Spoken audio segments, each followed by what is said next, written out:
देखो बेटा, मैं तुम्हारे लिए क्या लेकर आई हूँ। ये जोड़ा तुम पर बहुत अच्छा लगेगा। What? ये? हाँ, ये हमारा रवायती लिबास है और इसके साथ ये ज्वेलरी भी है, वो भी तुम्हें बहुत अच्छी लगेगी। Sorry, I can't wear this. I will not do it. देखो, तुम ये पहनोगी तो ये बहुत अच्छा लगेगा। मैं ये नहीं पहन सकती, मुझसे कैरी नहीं होगा। मैं सिखाऊंगी ना तो सब आ जाएगा।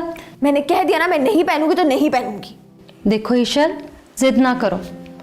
तुम नहीं जानती, एक बार अम्मा के दिल में जो बात आ जाए ना, वो हर हाल में करके ही रहती हैं।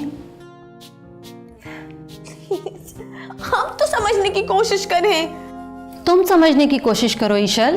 तुम्हें यहाँ से भागने की कोशिश नहीं करनी चाहिए थी। इस पिंजरे में सांस सानी बेगम की मर्जी से लेना पड़ता है। तुम जितना कम रिएक्ट करोगी उतनी ही जल्दी संभल जाओगी। देखो ईशर, अगर तुम यहाँ से भागने की कोशिश करोगी ना तो तुम्हें कुछ नहीं कहेंगे, तुम्हारे दादा और तुम्हारी फैमिली को मरवा देंगे। और ये उनके लिए करना कोई मुश्किल काम नहीं है।